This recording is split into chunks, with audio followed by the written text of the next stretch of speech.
Bien, buenos días a todos. Gracias por acompañarnos una vez más por estos medios para poder compartir juntos la palabra de Dios, que es lo que Dios tiene para nosotros en este día. Y pues vamos a empezar con una oración. Vamos a orar. Padre, te damos gracias en esta mañana por tu infinito amor y misericordia para con nosotros. Gracias porque tú nos amas y pues tú derramas bendiciones siempre en nuestras vidas, día tras día, porque tu misericordia no se aparta de nosotros, sino que pues se renueva cada día y pues estamos agradecidos por ello, Señor. Te pedimos limpies nuestra mente, nuestro corazón de todo pecado para que tú, Señor, seas quien nos limpie, nos perdone y pues también nos haga entender qué es lo que tú quieres para nosotros esta mañana, cuál es tu propósito, Señor, y que pues tu nombre sea glorificado y enaltecido mediante lo que vayamos a compartir el día de hoy. Pero principalmente pues que la gente reconozca su condición ante ti y que pueda ir a tus pies, Señor, y clamarte como su único y suficiente Salvador. Padre, te damos gracias por ello y te pedimos que seas tú, a través de tu Santo Espíritu, quien nos dé la guía por medio de tu palabra para entender todas las verdades que tú tienes para con nosotros en esta mañana. Gracias, Dios, por ello, y ponemos todas las cosas en tus manos, en el bendito y precioso nombre de Cristo Jesús, tu Hijo amado, en quien tienes complacencia. Amén y amén. Bien, buenos días entonces. Hoy vamos a hacer un paseo por la historia para poder comprender primeramente el pasado y entender completamente lo que estamos viviendo en el presente. Entonces, hoy vamos a ver algunas cosas que ya como hijos de Dios nos pueden parecer hasta risibles. Sin embargo, hemos de recordar que quien nos quitó la venda que nosotros teníamos también fue el Señor Jesucristo a través de su Santo Espíritu, el Espíritu de Dios, para que nosotros pudiéramos comprender realmente todas las verdades bíblicas. Entonces, yo les invito a que antes de tener una postura de superioridad, tengamos todos una actitud de humildad, porque así como mucha gente está hoy sin Cristo, viviendo y entendiendo cosas que pues no son de Dios, asimismo estuvimos nosotros un día. Entonces yo les invito a que reflexionemos antes de tomar una postura, como les digo, de ese tipo, para que nosotros también comprendamos pues eso, que un día estuvimos separados de Dios. Entonces el título de este mensaje pues pudiera ser bien un paseo por la historia o como una pregunta, ¿sabías qué? Y antes de comenzar, les recuerdo que este estudio de la Epístola de los Romanos lo hemos ido desarrollando verso por verso, palabra por palabra. Entonces, no todas estas indicaciones, bueno, yo se las di en un principio cuando estuvimos hablando del propósito general de la epístola, del propósito que teníamos nosotros, y también hablábamos entonces de cómo íbamos a desarrollar esta carta. Sin embargo, como algunas otras personas se han ido acercando por estos medios, bueno, tengo que hacer esta explicación y después de esto pues ya continuamos. ¿Qué explicación es? Bueno, que esta carta la hemos ido desarrollando, les digo, de esta forma. Entonces, recordemos que todo el Nuevo Testamento está escrito en griego. Y entonces cuando yo les estoy dando la definición, no les digo, la palabra es esta y en griego es esta y significa tal. No, ya no hago eso, sino simplemente entro con la definición para dar la explicación de qué quiere decir la palabra. Entonces, eso es lo que estamos haciendo. Cuando tenemos el proyector, bueno, entonces utilizamos el proyector, ponemos ahí la palabra para que ustedes anoten, pero ahorita pues las condiciones son diferentes. Entonces, así vamos a estar trabajando, así estamos trabajando y bueno, pues continuaremos con esta parte. Y les pongo el ejemplo y con ese empezamos a ir desarrollando nuestro versículo del día de hoy. Y el texto donde ya estamos ubicados es Romanos 1:8. Dice la palabra de Dios: primeramente doy gracias a mi Dios mediante Jesucristo con respecto a todos vosotros, de que vuestra fe se divulga por todo el mundo.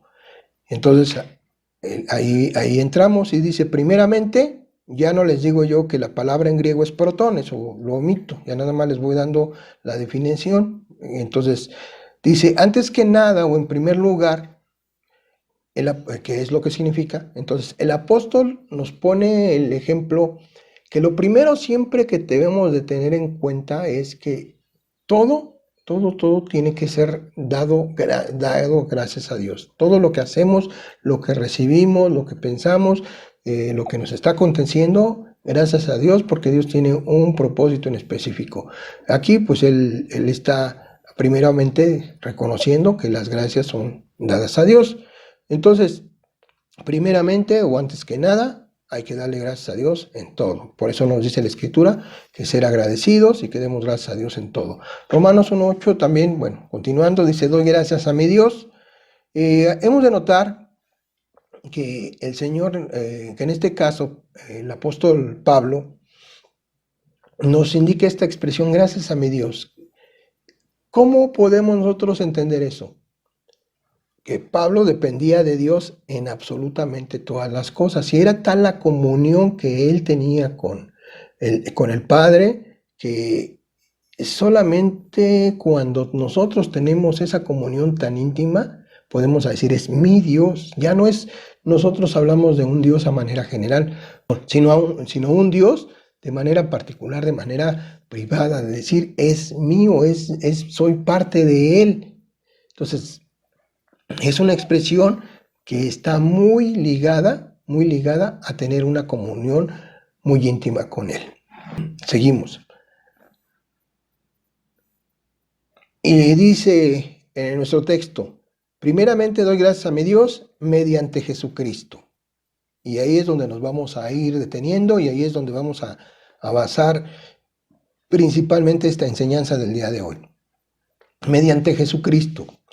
El Señor Jesucristo es el único mediador entre Dios y los hombres. Es el único medio, el que está provisto por Dios para que esté entre Dios y los hombres. Es el que ocupa esa parte de mediador. ¿Por qué? ¿Quién fue a la cruz? Cristo. ¿Quién murió? Cristo. ¿Quién resucitó? Cristo. Entonces, el único medio dado por Dios para los hombres para ser salvos es Jesucristo.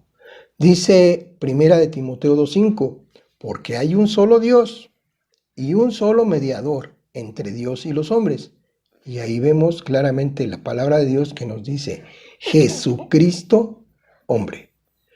Ahí, si notamos bien el texto, no hay ningún otro personaje, ninguna institución, nada. Dice, el único mediador es Jesucristo, hombre. Y ustedes me dirán, ¿y por qué entonces la gente hace reverencia o adora imágenes, etcétera? Eso es lo que vamos a ver ahorita un poquito más a detalle.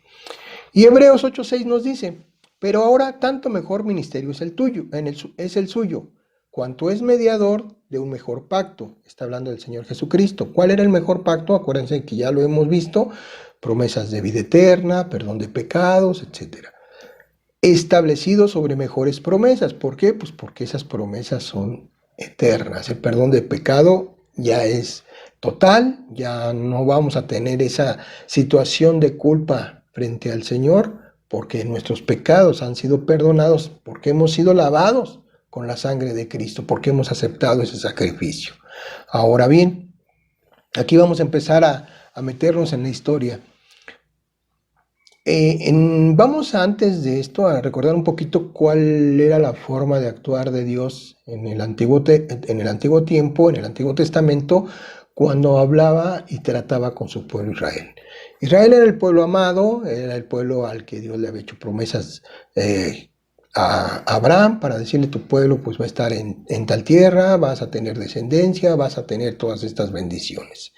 Si el pueblo pues hacía lo que Dios les decía, porque al final pues eran situaciones que no eran gravosas para llevar a cabo, pero sin embargo el pueblo se apartaba. Y entonces cuando el pueblo se apartaba, Dios traía juicio hacia con ellos, y entonces de ahí podemos ver a través de la historia que fueron llevados a cautividad, a otras tierras, a otras culturas que ellos pues, nada que ver. Pero ¿qué era el propósito de Dios? El propósito de Dios era tratar con ellos, que ellos entendieran que aquel Dios que les había abierto el mar para que pudieran pasar en seco, para que tuvieran alimento, que no les faltara alimento todos los días, ese Dios que cuidaba de ellos, que les había hecho tantas promesas, que se preocupaba por ellos, a ese Dios ellos habían abandonado. Y habían ido en busca de otros dioses, otras deidades, que nada tenían que ver con el poder absoluto del Dios vivo y verdadero. Sin embargo, pues se apartaban de Dios, y entonces, ¿qué hacía Dios? Trataba con ellos con el propósito de que volvieran su rostro hacia Él y entonces volvieran a tener esa comunión, esa identidad con su Creador. Entonces, ese es el propósito de Dios. Si nosotros analizamos ahorita el tiempo que estamos viviendo, nosotros cada vez estamos viendo que pues cada más gente en este tiempo se está muriendo por el COVID. Y entonces sería lamentable, pero muy lamentable, de mucha tristeza, que el día de mañana, cuando ya todo esto terminare, pues entonces saliera la gente a ir a ofrecer adoración o culto a otras cosas, antes que reconocer que por la gracia y la misericordia del Dios vivo y verdadero estamos con vida. No nos ha tocado la enfermedad. Sería una lástima que empezaran a poder salir, o empezáramos a poder salir de casa y los templos se abarroten, y todos los templos que no tienen nada que ver con Dios estén abarrotados de gente que fue a darle gracias. O sea, no hay ninguna congruencia. Y entonces, por eso quiero en esta mañana hacer hincapié en todo esto que vamos a ir viendo, para que nos quede claro que todo eso que hoy podemos ver, pues existe, pero no tiene nada que ver con el Dios vivo y verdadero. Comenzamos pues a hablar de historia. Esto les decía porque viene juntamente con la acción, la actitud, la postura que el Señor establece, el Padre, que nada más tenemos un mediador entre Él y los hombres, que es Jesucristo hombre. Y entonces dice, bueno, ¿y qué con lo que la Iglesia Católica pone como mediadores? Vamos a empezar a ver ello. Dice, la llamada Iglesia Católica enseña que la Virgen María, o en México llamada la Virgen de Guadalupe, y los llamados santos o imágenes, son mediadores entre Dios y los hombres. Y entonces ahí vamos a ir analizando la historia para ver, ¿será cierto? O sea, ¿quién tiene la verdad? Lo que dice Dios en su palabra, lo que está plasmado ahí, obviamente tenemos que reconocer que esa es la autoridad. Sin embargo, muchas personas citan también la palabra de Dios, la sacan de contexto y entonces dicen, no, pues es que ahí la palabra de Dios dice esto. Pues sí lo dice, pero el contexto no es así. Entonces hemos de irnos paso a paso para comprender todo lo que está ahí en el contexto adecuado, para comprender todas las verdades que emanan de la Biblia. No lo que nosotros pensamos, no que nosotros creemos o lo que nos han inculcado, sino que lo que la Biblia dice como autoridad suprema, porque es la palabra de Dios, podemos ver en la vida diaria. Y entonces decimos, ¿cómo se construye o cómo se funda lo que nosotros hoy conocemos en México como Basílica de Guadalupe? Primeramente, les he de decir que la traducción para el nombre de María, que es el que aparece en la Biblia, la traducción puede ser de dos maneras, o María o Miriam, pero no hay ningún otro nombre que pueda ser traducido de ahí. Por ejemplo, eso de que la llamada guadalupana, la de Zapopan, la de el nombre que ustedes quieran, eso nada tiene que ver con el nombre de María. Entonces, ¿cómo surge la guadalupana? Bueno, aquí se ha instituido o se ha dicho que surge de unas apariciones de un indígena, y etcétera. Bueno, que se le apareció a un indígena y que las rosas, etcétera. Eso nada tiene que ver.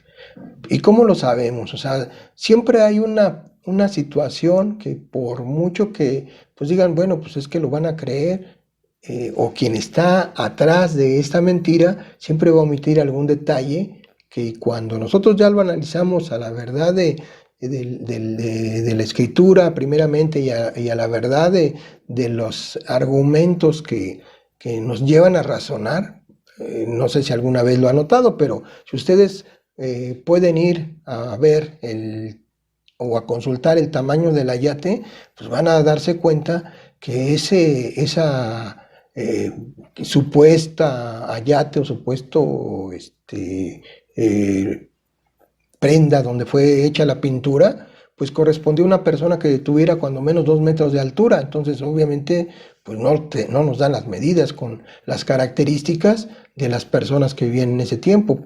Hemos de saber que todavía no venía a tal grado la mezcla que se vino dando entre las personas para tener personas con diferentes características. Pero bueno, entonces, ¿cuál fue el origen de esta iglesia?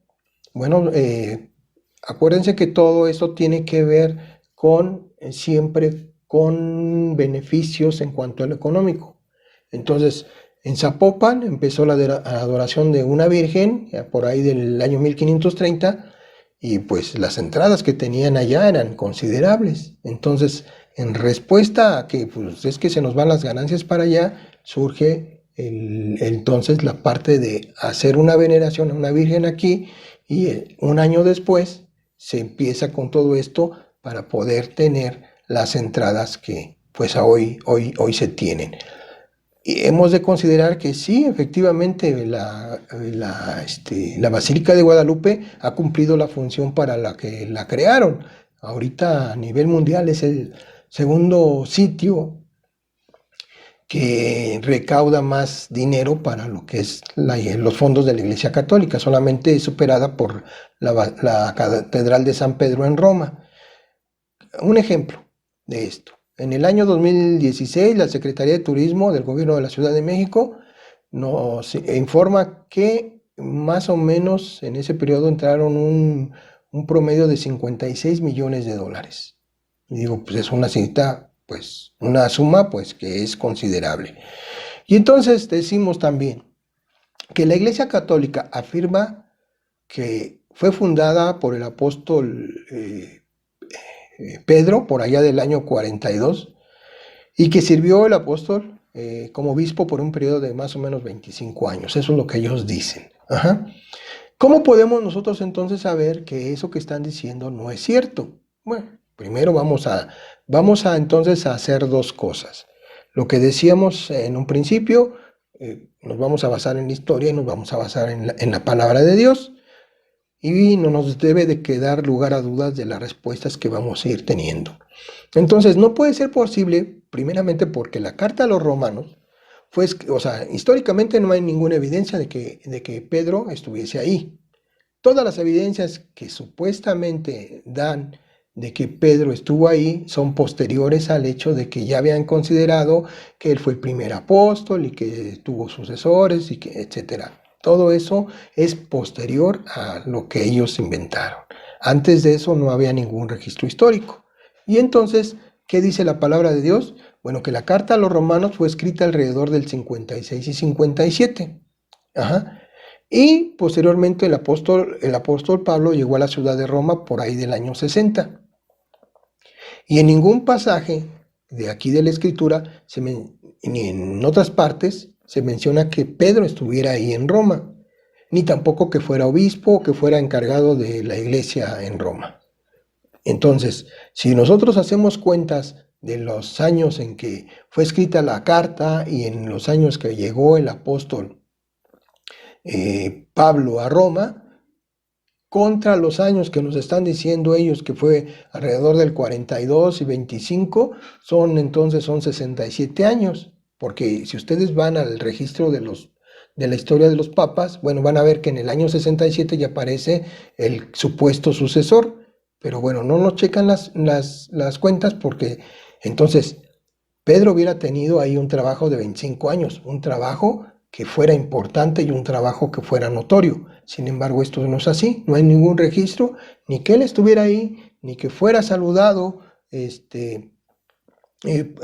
por Pablo, porque Pablo saluda a 35 personas por nombre cuando él está dando los saludos en la carta. 35 personas y en ninguna parte hace referencia a Pedro, en ninguna parte. Entonces, pues sí es de llamar la atención. Si Pedro era el encargado, pues de menos tendría que haber saludado a Pedro y dicho, ¿no? Algo acerca del trabajo que estaba llevando a cabo, como en otros pasajes nos dice, ¿sí? Pero en este caso no hay nada. Además, los primeros discípulos de la iglesia primitiva, los primeros discípulos que se fueron multiplicando al empezar a oír el Evangelio, a empezar a aceptar a Cristo como Señor y Salvador, esos discípulos que comenzaron a congregarse, entre ellos estaba María, la madre del Señor Jesucristo, el medio por el cual el Señor Jesucristo se encarnó y vino a nuestro mundo. Entre ellos estaba María, y a todos ellos, todos estos discípulos primitivos, se les da un nombre. Entonces vamos primero a Hechos 1:14, donde estamos observando que dentro de estos discípulos primeros que estaban ahí, también estaba María, y dice la palabra de Dios. Todos estos, los primeros discípulos con los apóstoles, perseveraban unánimes en oración y ruego con las mujeres. ¿Cuáles mujeres? Pues las que habían venido siguiendo también al Señor en sus enseñanzas. Y aquí vamos a notar algo, y dice, y con María, la madre de Jesús. Vamos a notar dos cosas. Nombre. ¿Qué nombre es? María. Ahí no dice que es Guadalupe, que es del Carmen, no nos dice otro nombre, dice María, y nos dice cuál es la característica de María, la madre de Jesús. Entonces, cuando vamos nosotros a entender quién es la madre de Jesús, es María. Insisto, es importante, sí, porque si no, todas las enseñanzas que se pueden tener o desprender de esto, si no entendemos realmente lo que estamos leyendo, pues pueden ser distorsionadas. Y acuérdense que estamos viendo el contexto por el cual todas esas personas que llevaron a cabo la reforma fueron impactados grandemente. Imagínense, entonces ya más adelante iremos tomando otras cosas también con eso. Dice, y con sus hermanos. Entonces, ¿quién estaba? Los apóstoles, los primeros discípulos, María, la madre del Señor, y los hermanos del Señor, los medios hermanos, ¿sí? Entonces, ese es el punto, porque también, pues vamos a ver un poquito más adelante otras características de esto. Hechos 11:26 dice, y se congregaron ahí todo un año con la iglesia, y enseñaron a mucha gente, y a los discípulos se les llamó cristianos por primera vez en Antioquía. Entonces, ¿cómo se les llama a los discípulos y seguidores de Jesucristo? Cristianos. Nada tiene que ver con el catolicismo. El discípulo de Cristo es llamado cristiano. ¿Ok? Y ya después vamos a ver cuál fue o cuándo entra entonces el nombre de católico, etc. Y entonces para eso vamos a ver cómo surge la Iglesia Católica. El surgimiento de la Iglesia Católica. ¿Por qué entonces les decía? Tenemos que ver eso porque ellos utilizan el término distinto de a veces decir que son católicos y que a veces es iglesia cristiana, y entonces la gente se confunde y dice, bueno, pues es parte del cristianismo, es parte del católico, ¿qué? ¿Qué realmente es? Si no estamos informados correctamente, podemos caer también, o pudimos caer también, como sí fue visto en alguna parte de nuestra historia, en situaciones que estábamos inmersos en una religión y separados completamente de Dios. Entonces, los primeros años del cristianismo. La historia nos dice, no yo, no alguien más, la historia nos dice que la Iglesia Católica aparece algunos años después de que el emperador Constantino, romano, declara la religión católica como la religión del reino. ¿Quién fue Constantino? Sería la primera pregunta. Se cuenta que la noche del 27 de octubre, algunos dicen que fue de noche, algunos en la tarde, pero bueno, la visión está ahí plasmada en la historia. Por ahí del año 312, antes de una batalla que iba a tener este emperador romano contra otro emperador llamado Magencio. Ellos iban a tener esa lucha a fin de poder consolidar todo lo que era el territorio occidental del Imperio Romano, que una persona se hiciera, o un emperador se hiciera cargo de todo eso. Entonces ellos iban a tener una lucha. Y entonces Constantino dice la historia que vio una imagen en el cielo en donde donde veía que estaba escrito en latín una cruz y decía lo que él veía: bajo este signo venceréis. Entonces él entendió eso, que pues él tenía que poner en sus escudos pues una marca de una cruz y con eso combatir al otro día. Entonces él lo hizo de esa forma. Se cuenta también que pues contra el ejército que iban a luchar era muy poderoso, entonces las posibilidades que ellos tenían de salir victoriosos eran muy pocas. Entonces, cuando se enfrentan contra el otro emperador, ellos salen victoriosos y a partir de ese momento Constantino adopta la religión cristiana.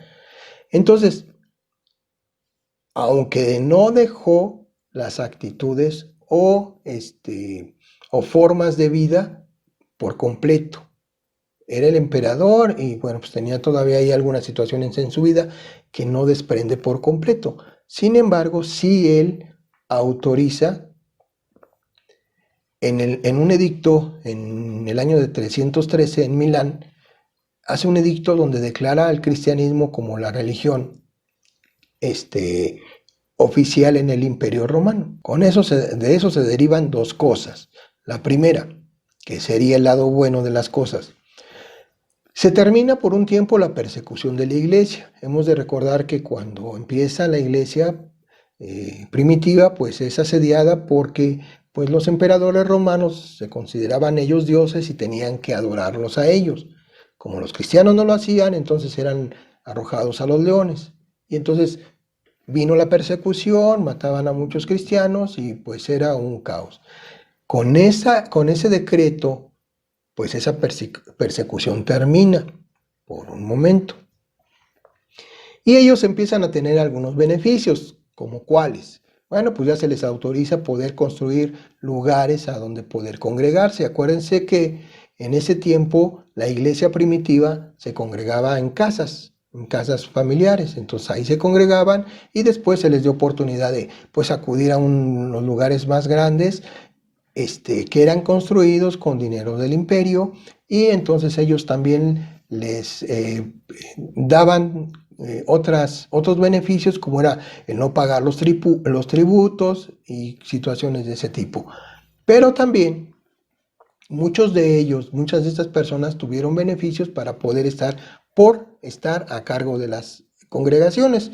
Y entonces, como ya estaban ellos como líderes en las congregaciones, pues siempre hubo alguien que dijo, bueno, pues ellos tienen beneficios, pues nosotros queremos también tenerlos. Porque Constantino lo que hizo fue, dentro de su gobierno, fueron ocupando puestos claves en el gobierno personas creyentes, personas cristianas, para aconsejar a Constantino y con ello, pues, digámoslo de alguna manera, la situación de beneficios que ellos tenían también se iban dando a través del gobierno. Eso era el lado bueno. Ahora, ¿cuál fue el lado malo? El lado malo de la moneda. Entonces, al ver los beneficios que los creyentes estaban obteniendo, muchos no creyentes, pero cercanos a Constantino en cuanto a gobierno, en cuanto a toma de decisiones, pues vieron y desearon y codiciaron lo que estaba llevándose a cabo.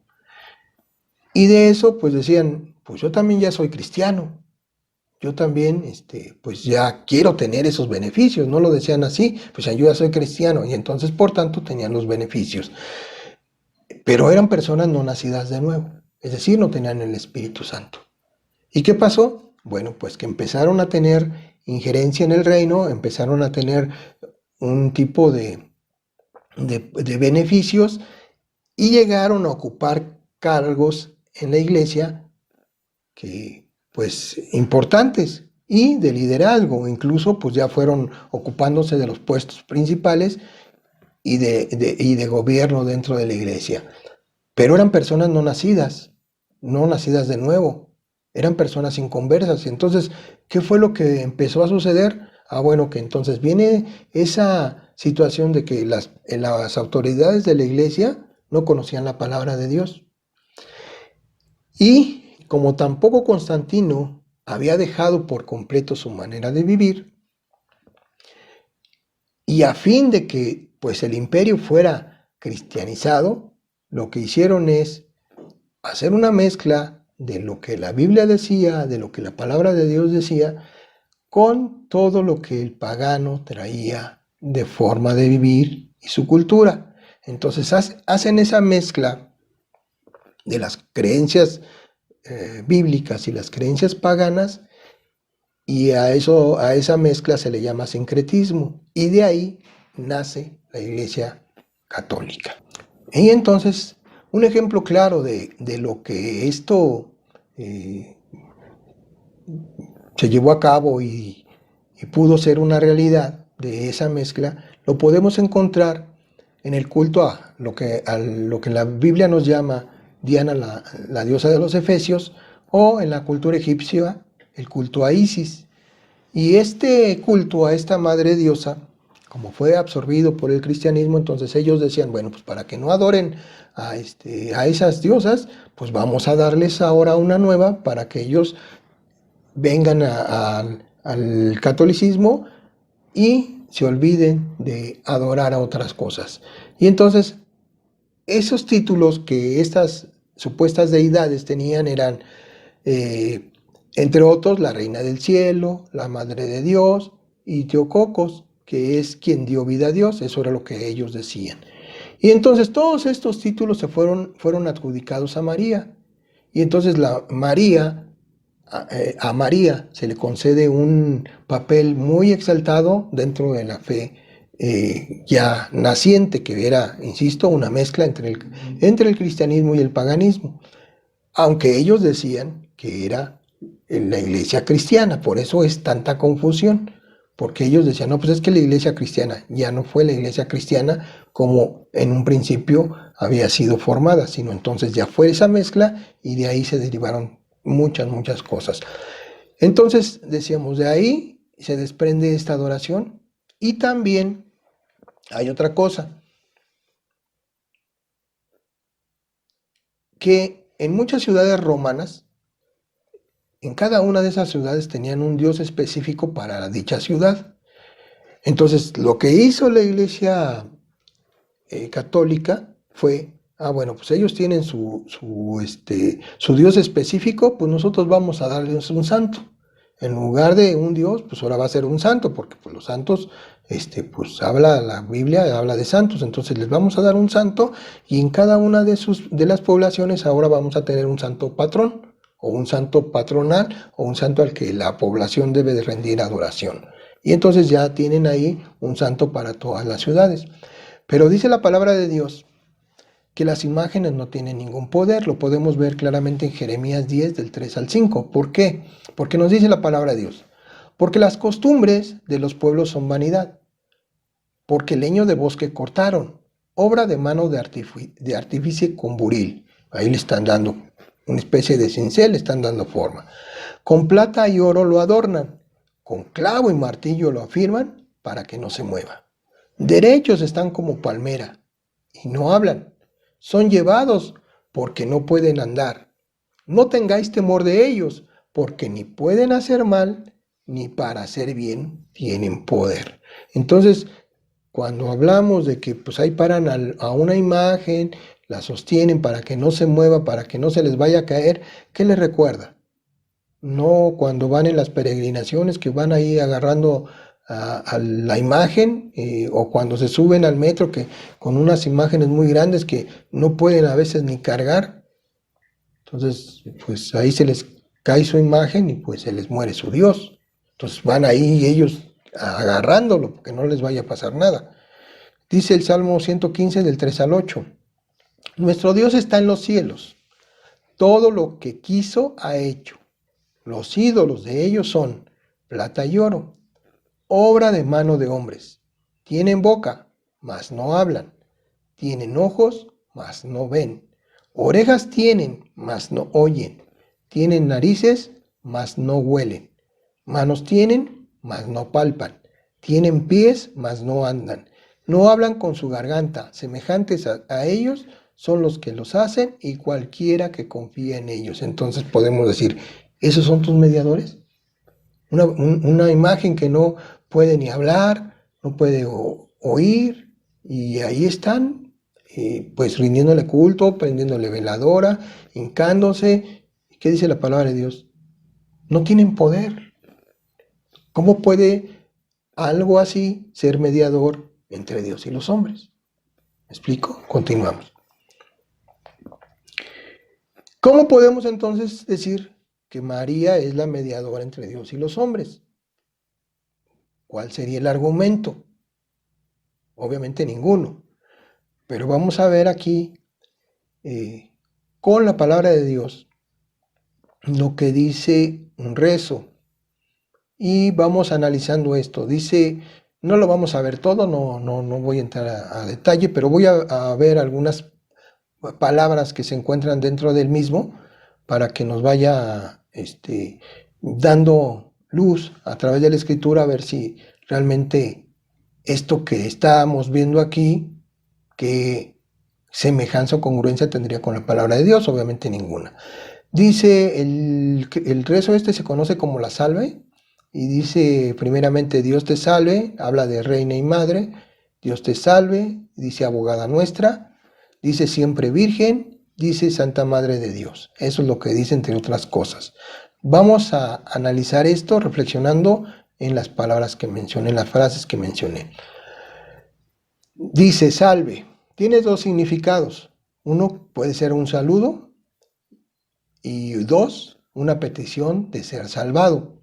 Cuando decimos salve, pues aquí en este rezo, pues no tiene ninguna relación con un saludo. Dios te saluda, pudiera ser, pero básicamente nos lleva entonces a pensar que María necesitaba la salvación. Que Dios te salve, María, porque pues tú también necesitas ser salvada. Tú también puedes tener acceso al cielo. Vemos por lo que nos dice la Escritura que sí, que María también alcanzó la salvación. Pero ¿por qué María necesitaba la salvación? Dice Romanos 3:23, por cuanto todos pecaron y están destituidos de la gloria de Dios. Y dentro de esos todos también está incluida María. ¿Sí? ¿Cómo lo sabemos? Porque dice el versículo 6:23 también de la carta de los Romanos, porque la paga del pecado es muerte. O sea, la paga del pecado es muerte. Entonces, tanto físicamente como espiritualmente, si nosotros pecamos, estamos separados de Dios. Pregunta, ¿María se murió? Pues sí. Entonces, ¿María pecó? Pues sí. ¿María necesitaba ser salvada? Pues sí. Dice, mas la dádiva de Dios es vida eterna en Cristo Jesús, Señor nuestro. ¿Quién es el mediador? Cristo. ¿Quién es entonces lo que Dios provee para que podamos ser salvados? Jesucristo. No María, Jesucristo. Si María pecó, pues necesitaba ser salvada. Y entonces también leemos ahí, abogada nuestra. ¿Será? Dice primera de Juan 2:1. Hijitos míos, estas cosas os escribo para que no pequéis. Y si alguno hubiera pecado, fíjese que dice, abogado tenemos para con el Padre. Si hay un abogado cuando pecamos para con el Padre, es decir, ese que nos está intercediendo para decir, pues sí pecaron, pero yo soy el abogado, yo soy quien los defiendo. ¿Por qué? Porque yo ya pagué por ellos. ¿Quién es? A Jesucristo el justo. Eso es lo que dice la palabra de Dios. No dice que tengamos una abogada, dice tenemos un abogado. ¿Quién es? Jesucristo el justo. Siempre virgen. ¿Qué significa esto de siempre virgen? Bueno, pues significa que ella debió ser virgen antes del parto y después del parto.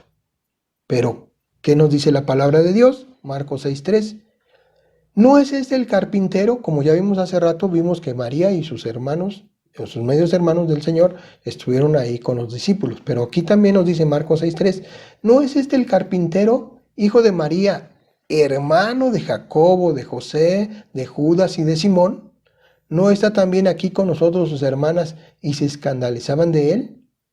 Perdón, y se escandalizaban de él. Entonces, ¿qué podemos ver? Nombres de los medios hermanos del Señor.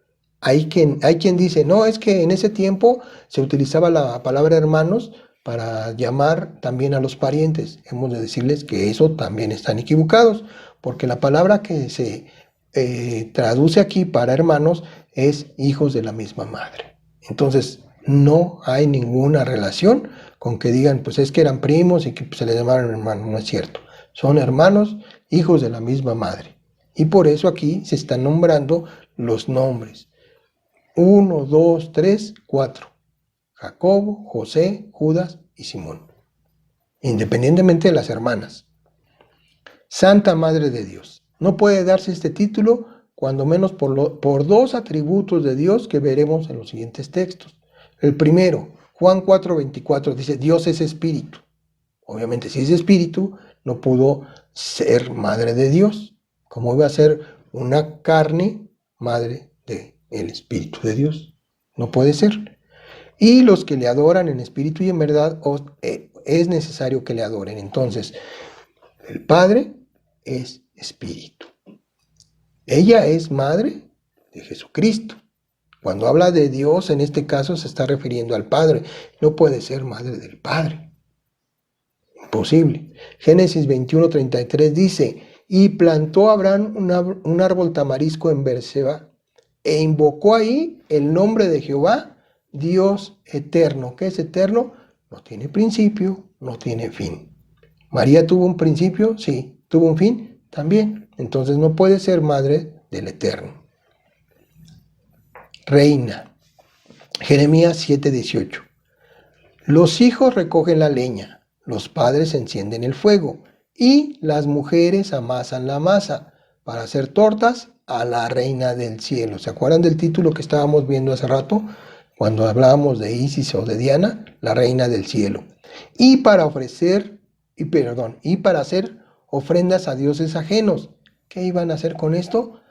Para provocarme a ira, está hablando el Señor.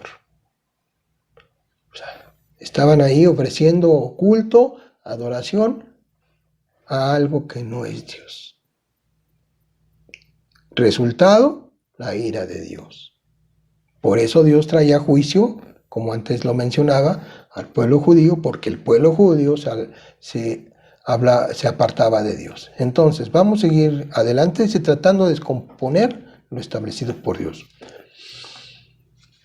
Entonces, dado que en estos primeros años empieza a haber tanto movimiento, tantas cosas que estaban sucediendo, que se mezclaban ya pues, cultos paganos en lo que Dios establecía, llega un momento en que en el año 325 se lleva a cabo una reunión que se conoce como el Concilio de Nicea, donde se plasma en un texto todo lo que la verdad y lo que Dios realmente es, y este texto lo plasman lo que nosotros conocemos como los padres de la iglesia, no la iglesia católica, sino la iglesia cristiana. Y entonces ahí retoman otra vez las bases de la fe cristiana. Y entonces ahí vemos también que queda plasmado todo esto, y vamos a aclarar dos puntos. Porque esto se conoce también, este documento, como el credo de los apóstoles, porque en ese concilio se juntan lo que eran los obispos, no los obispos como tales conocemos ahora, sino lo que realmente era el obispo, es decir, el líder de la iglesia, que fungía como pastor, fungía como maestro, y se llamaban obispos porque la palabra que se utiliza es episcopos, que significa vigía o supervisor. Por eso estaban en un alto rango. Y bueno, entonces ellos son los que se juntan para llevar a cabo esta situación de unificar la fe, y entonces da con ello este documento que conocemos como el Credo de los Apóstoles. Pero, otra vez el pero, hemos de decir que lo que hoy se conoce como el Credo de los Apóstoles difiere con lo que el documento original había establecido. Entonces, tampoco no voy a entrar a detalle de todo, pero sí voy a hablar de algunas cosas para que veamos cómo fue lo plasmado y qué fue la distorsión. Porque dice, por ejemplo, y por obra del Espíritu Santo se encarnó en María. Ese es el documento oficial. Bueno, ellos primero hablan de creemos, o sea, plural. Ya después lo hicieron singular, creo. ¿Sí? Y dice, y por la obra del Espíritu Santo se encarnó de María, la Virgen, y se hizo hombre. El credo ahora dice, nació de Santa María Virgen. O sea, ya le agregaron ahí Santa. ¿Quién distorsiona la palabra? Satanás. ¿Se acuerdan que hemos visto que él medio conoce la palabra y entonces la distorsiona? Entonces distorsiona las cosas. ¿Y aquí qué dice? Nació de una virgen. Se encarnó de María, la Virgen. Y ya hoy dice, nació de Santa María Virgen. Dice, padeció y fue sepultado y resucitó al tercer día. Y en el documento de ahora dice, fue crucificado, muerto y sepultado y descendió a los infiernos. Eso dice ahora el documento. Nada que ver. Creemos en la iglesia que es una, santa, católica y apostólica. Y esas características, la iglesia pues va con I mayúscula, que es porque es una iglesia, pero ya todas las características nos las ponen con minúsculas. Es santa, es católica y apostólica. Santa porque es sin mancha, católica porque católico quiere decir universal, entonces la iglesia es universal, y apostólica porque están basando los fundamentos en lo que los apóstoles habían recibido, y bajo ese fundamento está llevándose a cabo todas las enseñanzas que el Señor estableció en su palabra. ¿Y qué dice ahora? Creemos en la Santa Iglesia Católica, con mayúsculas, la comunión de los santos. También dice eso, que tampoco nada tiene que ver. Pero entonces les decía, tenemos que hacer la diferencia. ¿Por qué? Porque cuando aparece con C minúscula, pues hace la referencia en que es de manera general los atributos, las características que tiene. Pero cuando ya aparece con mayúsculas, ya no está refiriéndose a eso, sino a la iglesia como una institución. Entonces ya creen en una institución que se llama Iglesia Católica, no que es la iglesia que formaron o que el Señor Jesucristo forma en el día de Pentecostés, cuando ya se empieza a compartir lo que es propiamente el Evangelio, y donde empieza a nacer lo que conocemos nosotros como la iglesia cristiana. Entonces, ellos lo transforman y bueno, pues ahí resulta todo esto. ¿Cómo entonces logró hacerse de poder y de tanto poder la Iglesia Católica en Roma? Entonces, hay un documento que se llama La Donación de Constantino, fechado en el 335, según se cree, pero que es un documento apócrifo, en donde, o sea, apócrifo es falso, ¿eh? Entonces, aparentemente o supuestamente entrecomillada, dirigida de Constantino, acuérdense que era el emperador, entonces que le da a un supuesto papa Silvestre y a sus sucesores de la iglesia en Roma, y a todos los católicos del mundo, entre los cuales estaban Antioquía, Alejandría, Constantinopla y Jerusalén, y por este medio quedaban sujetos todos ellos a la autoridad del obispo en Roma. Supuestamente era lo que había dicho Constantino. Fíjense nada más que cómo manipulaban las cosas. La carta también reconoce al Papa y a sus sucesores, les concede también el poder, dignidad e insignias imperiales, además de la soberanía perpetua sobre Roma, las provincias, las ciudades de toda Italia y todo lo que eran las provincias occidentales. ¿A quién se las daban? A Roma, al papado. Y entonces, ¿cómo adquiere el papado la supremacía para estar en Roma? Bueno, pues también ellos, recordemos que la historia nos dice que una vez que como ellos estuvieron ahí cerca del emperador, bueno, pues fueron adquiriendo beneficios, fueron adquiriendo situaciones, escalando posiciones, y pues ya estamos hasta acá arriba. Entonces, como ya estamos hasta acá arriba, pues ya está el gobierno, pues también va a estar la religión. Y entonces tenían gobierno y tenían religión dentro de lo que era Roma, como parte de un todo del imperio romano. Y tenían ahí entonces ya muchos beneficios, entre los cuales destaca también un título. Cuando el imperio romano se colapsó, entonces quienes tomó el título que anteriormente los emperadores tenían como máximo pontífice o pontificus maximus, fueron los papas. Y entonces ahí quedó esta parte de que pues ellos tomaron la supremacía.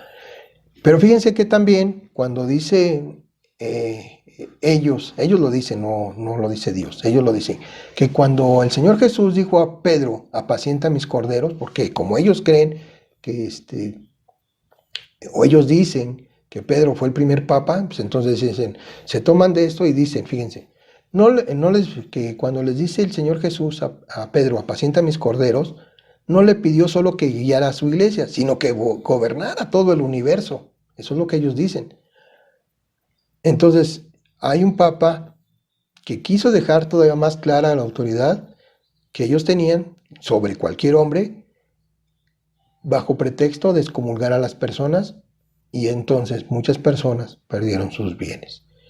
Pero ¿quiénes eran estos individuos llamados los papas? Como jefe supremo de la iglesia, ellos dicen que cuentan con la infalibilidad papal, es decir, ellos pueden estar exentos de cometer errores en materias de fe y moral, pero únicamente cuando hablan ex cátedra, es decir, con autoridad. Pero yo cito aquí un portal católico que dice lo siguiente: según el pensamiento de la Iglesia Católica, la misión de la Iglesia y por tanto el Papa es la de perseverar pura y sin contaminación la doctrina original cristiana. Ya ven, por eso es la mezcla. O es cristiana o es católica, tal como nos fue entregada por los apóstoles, y ninguna declaración ni dogma puede añadir o quitar nada a la doctrina original, solo clarificarla y preservarla. Dice que el Papa no es el autor de la revelación, sino un infalible intérprete y expositor. No tiene autoridad para quebrantar la ley divina o cambiar un solo apéndice de la Escritura. Sus funciones se limitan a transmitir pura la fe a través de los siglos. Pero aquí vemos una cosa. En general, los teólogos católicos aceptan que solo dos definiciones doctrinales de los papas reúnen con seguridad las condiciones requeridas para ser infalibles, las que se refieren a la Inmaculada Concepción de María y a su asunción en cuerpo y alma al cielo. Entonces vemos que no hay ningún fundamento para que todo esto pues lo lleven a la práctica. Podemos entonces decir contundentemente que esto no es así, porque ya vimos acerca de María, acerca de lo que sus supuestamente atributos tienen, que bajo la palabra de Dios no hay ningún fundamento para poder declarar esto. Anécdotas papales. Entre las anécdotas que podemos mencionar de algunos papas encontramos ejemplos, por ejemplo, el de Constantino II, que ni era religioso, pero en un mismo día fue aspirante a papa. Fue ordenado clérigo, subdiácono, diácono, sacerdote y consagrado obispo y papa. Todo eso en un mismo día. Acuérdense que en ese tiempo, como ahora, muchos de esos títulos pues eran obtenidos a base de dinero, a base de poder, a base de engaños, a base de corrupción. Y bueno, pues ya en un día ya tuvo todos los títulos para poder ser proclamado papa. Por el contrario, hay otro que tiene un récord de que nada más duró un día en el papado. O sea, lo llevaron, lo pusieron y como no les dio lo que querían, un día y vámonos. O una mujer en el papado también, podemos hablar de ello. O otros que tenían mucho tipo de perversiones sexuales. Y digo, la historia dice que pues, no tienen nada que ver con lo que ahora han hecho en cuanto a la pederasta y todo eso que ha llamado mucho la atención. Antes, digo, eran peores y se manejaban con mayor impunidad. Entonces, todo lo que hacían, pues como ellos eran la autoridad y el amo del universo, pues no podían hacerles más nada. Pero durante muchos siglos ocupar el trono de San Pedro significaba tener la potestad para coronar y disponer a reyes y emperadores. Y pues entonces, ¿qué tenían ellos? Pues mucho poder, mucho dinero, pero no tenían nada de guías espirituales. Otros llegaron a tener tanto al padre como al hijo, llegaron a ser papas, otros a los primos, etcétera, etcétera. Entonces, todo eso, nada que ver con lo que Dios establece. Sin embargo, sí tiene que ver, y por eso lo mencioné, todo esto, con todo el entorno, el contexto que las personas que llevaron a cabo la reforma, o más bien, que Dios utilizó para poder llevar a cabo la reforma contra todo esto, eso era lo que ellos estaban viviendo. Por eso es importante que nosotros entendamos el contexto, porque nosotros lo vemos ya como algo en el pasado, como algo de historia, pero ellos estaban inmersos en todo eso. Entonces, cuando ellos están leyendo la escritura, pues obviamente el impacto es más grande que el que nosotros podemos estar viendo o leyendo ahorita, porque a nosotros pues nos pudiera dar incluso, no sé, una situación de decir, pues, ay, o de espanto, todo eso hacían, o ¿cómo van a creer esto? No sé, pero era algo que ellos estaban viviendo, y eso los llevó en su corazón a poder llevar a cabo acciones. Imagínense en ese tiempo ver al Papa hasta arriba, arriba de todos, como emperador, etcétera, arriba de los emperadores y demás, y alguien, un simple mortal, ponerse al tú por tú con él. Entonces, eso es el impacto que nosotros también debemos de considerar. No importa con quién estemos hablando, no importa con quién estemos diciendo, oye, pues es que es muy religioso. Pues, ¿quién era el más religioso de ese tiempo? El Papa. Ah, bueno, hubo gente que lo enfrentó. Bien, entonces ahí dejamos esto y continuamos con el texto. Dice Romanos 1:8, entonces, que primeramente doy gracias a mi Dios mediante Jesucristo con respecto a todos vosotros. Y ahí vamos en todos vosotros. Ese tema es la gratitud del apóstol Pablo, no solo para algunos de los creyentes, sino para todos. Es importante notar que sin lugar a dudas, el ánimo que nosotros podemos recibir de alguien cuando nos da palabras de ánimo, de aliento, pues aquí está diciendo por todos vosotros. Entonces no dejaba exceptuado a nadie. ¿Para qué? Para que todos sintieran que estaban cobijados por el amor de Dios. Para que nadie se sintiera excluido, para que todos estuvieran ahí inmersos en estos saludos. De, ay, también se preocupa por mí, también me saludó a mí. Imagínense el impacto que puede tener todo esto cuando alguien también está falto de ese ánimo, falto de saber o de entender que, pues, o a lo mejor no se le ha dicho que también Dios se preocupa por ellos. De que vuestra fe se divulga por todo el mundo, de que vuestra fe se divulga, porque vuestra fe es proclamada por doquier, dice la Escritura. Los apóstoles y los primeros cristianos tomaron con gran seriedad el mandato de ir y predicar el evangelio a toda criatura. Y fíjense que esto nos lleva también a reflexionar en una cosa. Nosotros también hoy somos parte de lo que ese trabajo que hicieron la iglesia primitiva de llevar a cabo el gran mandamiento, porque gracias a ello, gracias a que el evangelio se fue proclamando por todo el imperio romano, por cada provincia romana, por cada lugar que podía ser predicado, nosotros también lo recibimos. Y nosotros hoy también tenemos en nuestras manos esa gran responsabilidad de poder llevar a cabo transmitir el evangelio a toda criatura. Hoy está en nuestras manos esa responsabilidad de dar a conocer el nombre de Cristo a las personas que aún no lo conocen. Y entonces yo les digo, ¿estamos haciendo el trabajo que Dios establece? ¿Lo estamos llevando a cabo? Por todo el mundo, dice la palabra de Dios. Pablo sabía que todos los territorios que formaban parte del imperio romano hasta ese momento habían recibido el testimonio del evangelio. Ahora, él no decía nada más que Pablo estaba haciendo el trabajo de ir a evangelizar. Ciertamente él iba, plantaba iglesias y daba a conocer el evangelio. Pero él no dice, pues nada más lo estoy haciendo yo, sino dice, todos ustedes también lo están haciendo. Somos partícipes de que la fe se va divulgando para todo el mundo conocido hasta hoy. Y les insisto, por eso estamos hoy compartiendo con ustedes.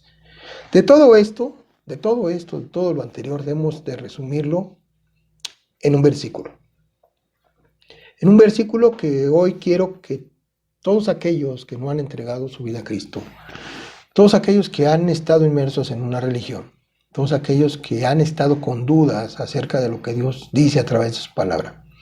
Quiero citar un texto para que hagan una reflexión, un alto en su vida y para que mediten en la respuesta que le han de dar ustedes a Dios cuando Dios los llame a su presencia. Cuando Dios les diga, bueno, yo di a mi hijo para que muriera por ti. ¿Qué hiciste con eso? ¿Qué hiciste con la salvación que yo te ofrecí en la persona de mi hijo? ¿Qué hiciste con el medio que yo di para que pudiera ser perdonado? ¿Qué hiciste? Juan 8:32 dice, y conoceréis la verdad, y la verdad os hará libre. Si tú has oído la palabra de Dios hoy, si tú has entendido que no es por medio de una religión que Dios salva a las personas, si tú has entendido que el único medio en que podemos ser agradecidos con Dios, en el que podemos darle gracias, el único medio establecido para con Dios, el único mediador entre Dios y los hombres es Cristo, si tú has entendido eso, déjame decirte que puedes entonces hacer un alto en tu vida. Y podemos entonces también ponernos a cuentas con Dios. Y entonces, hay un solo mediador, Jesucristo. El que va a la cruz y paga por tus pecados y los míos, porque todos somos pecadores. Porque el pecado que hemos hecho, ya sea mentir, robar, alcoholizarnos, drogarnos, no sé, tantas otras cosas que se pueden hacer, pero que van en contra de la voluntad de Dios, que no nos amemos. Todo eso es pecado para con Dios y todo eso tiene una consecuencia, como vimos hace rato. Romanos 6:23, la paga del pecado es muerte. Entonces, si tú mueres en esa condición, te vas a ir al infierno, que es el lugar destinado por Dios para el pago de todos los pecados. Entonces, si tú pecas y mueres en esa condición, vas a ir al infierno. Pero dice Dios que Él no quiere eso. Y entonces se establece el medio, ese mediador entre Dios y los hombres, ese medio para que podamos llegar a la presencia de Dios. Por eso citaba yo hace rato Juan 8:32, y conoceréis la verdad. ¿Cuál es la verdad? Que Dios proveyó en la persona de su Hijo el sustituto para que nosotros no fuéramos a la cruz y no fuéramos al infierno para pago de nuestros pecados si nosotros morimos en esa condición de pecadores. No fuimos a la cruz a pagar nuestros pecados. El que fue a la cruz es Cristo. El que ocupó nuestro lugar fue Cristo. Y Él es el único medio para poder llegar al cielo. Juan 14:6 nos dice, dijo Cristo, yo soy el camino y la verdad y la vida, y nadie viene al Padre sino por mí. ¿Queremos ir al Padre? El único medio es Cristo. Entonces, si yo quiero ir al Padre, he de reconocer que el sacrificio que hizo Cristo fue por mí, para pago de mis pecados. Y no tengo que hacer otra cosa más que creerlo. ¿Lo crees? La invitación es esa. Conoceréis la verdad. ¿La verdad quién dijo que era? Cristo. Yo soy el camino y la verdad y la vida. Entonces, ¿quién es la verdad? Una persona. ¿Quién es esa persona? Cristo. Entonces, si tú quieres ir al Padre, tienes que pasar por el Hijo, por Cristo, porque Él murió, resucitó por ti. ¿Lo crees? Entrégale tu corazón. Abre tu corazón. Él es el único medio, no ha provisto otro medio. No hay ni santos que quieran, que estén en medio entre Dios y los hombres. No hay ninguna virgen, como acabamos de ver tampoco. No hay ninguna institución que te pueda llevar al Padre, sino Cristo. ¿Lo crees? Entonces, yo te voy a guiar en una oración. Si tú reconoces tu pecado ante Dios, pues hoy es tiempo de que puedas doblar tu corazón, tus rodillas y pedirle perdón a Dios en una actitud de sumisión total a Él. Vamos a orar.